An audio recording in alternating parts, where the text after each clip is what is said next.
In this video, we're going to look at some data, and we're going to look at some data about life expectancy and how life expectancy has changed over the past 100, 200, or even 300 years.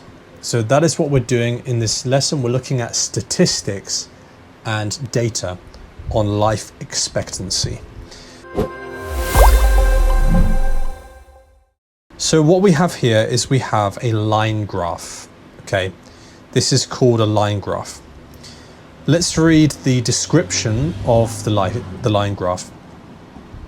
It says period life expectancy is the number of years the average person born in a certain year would live if they experienced the same chances of dying at each age as people did that year.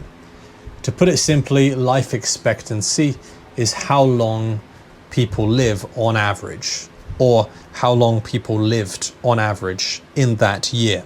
On the y-axis, we have the age: 10, 20 years old, 30, 40, 50, 60, 70, 80, and 90. So the y-axis goes from 0 years to 90 years old. Remember, this is an average. On the x-axis, we have the year. And we have 1751, 1800, 1850, 1900, 1950, 2000, and 2023. So mostly the years on the x-axis go up in increments of 50 years, right? It goes up in increments of 50 years on the x-axis at the bottom. Let's take a look at this chart.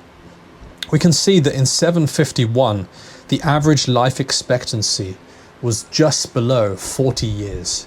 So the average person lived only to about 38, 37 years old. But we can see that over the last few hundred years, that life expectancy has steadily grown during that time. Okay, it has steadily grown from 1751 until today. Obviously, we can see there are different countries on this chart, and the countries and the lines are color-coded. They're color-coded, so Switzerland is purple, Spain is blue, Norway is green, and so on. We can see that there is some variation between the countries, and you can see that many years ago, for example, in 1751, the only data we have available is for two countries. We have data on Sweden, and we have data, I believe, yes, on Finland and Sweden. So for the other countries, for example, Norway, the data only becomes available in around 1850. This is the line for the United States. So data on life expectancy in the United States only became available in around 1870 or something like that. The general trend of the graph is a steady growth in life expectancy over the past few hundred years. While there was more variation in the early 1900s, you can see today, since around 1950, life expectancy has been roughly the same for all of these countries here. Something interesting about this chart is this big dip right here. Can you see this dip? In multiple countries, in this small time period, there was a dramatic and sudden decrease in life expectancy. Can you think why this might be? Why do you think there's a big dip here in the middle of the graph? What do you think? Actually, the reason for this sudden dip in life expectancy is the Spanish flu pandemic. The Spanish flu pandemic was one of the biggest, and I think it was the worst pandemic that ever happened. And I don't know how many people died from this pandemic, but it was tens of millions at least. And that explains the sudden dip in life expectancy just here It was during World War I think in around 1919, something like that. Obviously, there are many possible explanations for the increase in life expectancy. One of them is the decrease in child mortality.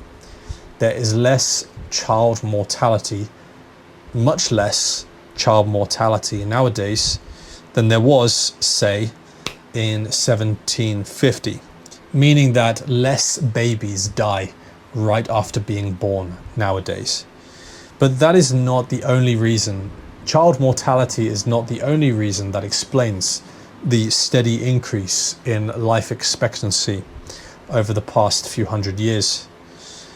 Obviously, we have better technology, better healthcare, better hospitals, and inventions like penicillin that help people to live a longer life. But yes, pandemics are one of the main things that can reduce life expectancy in a very short period of time. Here's another chart, and this is a bar chart. It's a horizontal bar chart here.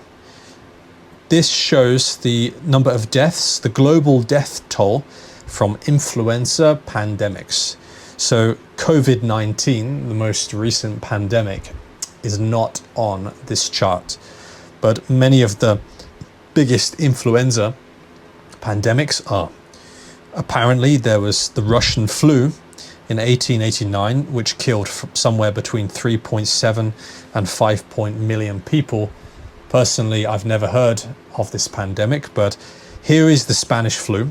As you can see, there is a dramatic difference between the number of people killed in the Spanish flu pandemic in comparison with all other pandemics over the last few hundred years. We can see that with the Spanish flu, we have 3 different studies of the Spanish flu with death tolls that vary quite dramatically. The Johnson and Muller pandemic estimates that on the low end, 50 million people were killed from the Spanish flu, and on the high end, up to 100 million people may have been killed. As you can see with the other studies, the estimates for the number of dead are a lot lower. However, they are still very high at the low end, 24.7 million or 17.4 million. There are a number of other pandemics, most of which I haven't heard of. The Asian flu, the Hong Kong flu, I don't know either of these pandemics. Swine flu was a relatively small pandemic from 2009, and I do remember this pandemic from when I was a kid.